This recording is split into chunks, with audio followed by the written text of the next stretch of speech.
Shalom and greetings from Jerusalem. My name is Joan Lippis, or hashtag Joni in Jerusalem, welcoming you again to Lunchtime Prayer for Israel. Lunchtime Prayer for Israel is part of the Novea Ministries family, and you can get all of our information on contact at the end of the video. Well, the title of this is not going to be a surprise. The temple is the center of Jewish life. Isn't that the truth?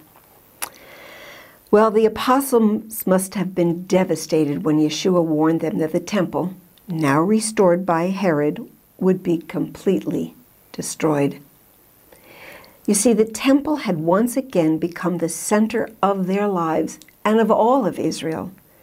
Every Jewish male was to come up to Jerusalem at least once a year to bring sacrifices and to celebrate one of the harvest festivals.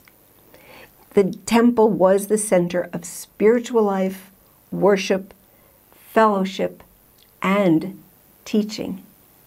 And I might add, in the millennial kingdom or the Messianic kingdom, which is after the tribulation, do you know all nations will come up to Jerusalem to celebrate one of these feasts. Which feast? The Feast of Tabernacles. And I do hope that you join one of my teachings on the Feast of Tabernacles. After all, you're going to be celebrating it sooner and later. Well, we're going to read from Luke chapter 2, verses 22 and 23. Now, when the days of her purification, talking about Mary or Miriam, now when the days of her purification according to the law of Moses were completed, they brought him, Yeshua, to Jerusalem to present him to the Lord. As it is written in the law of the Lord, every male who opens the womb shall be called holy to the Lord, and to offer a sacrifice according to what is said in the law of the Lord, a pair of turtle doves or 2 young pigeons. And also in that same chapter of Luke, chapter 2, we'll see the story of Anna and Simeon. But now let's go to Mark chapter 11, verses 15 through 17. So they came to Jerusalem.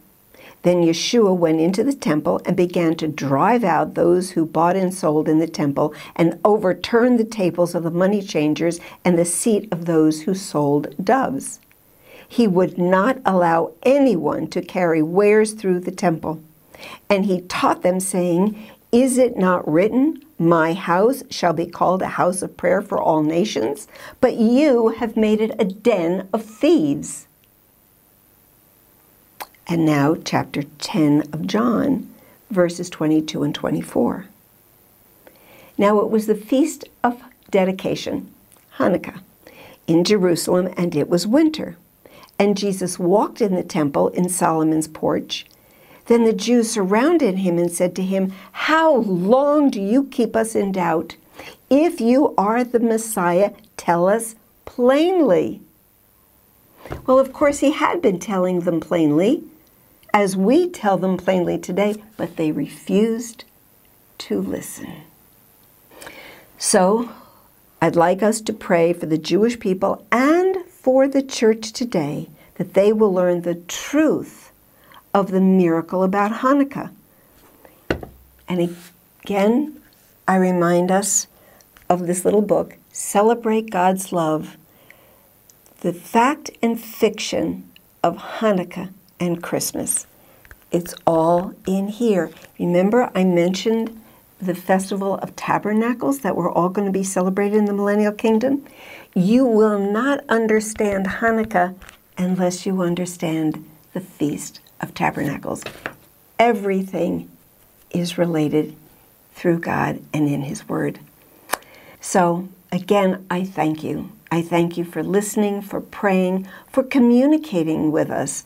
I so love to hear, and I especially love when you write your comments right here that everybody can see them.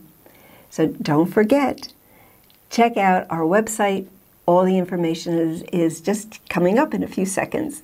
So with that, I say, Lehitraot, Shalom from Jerusalem.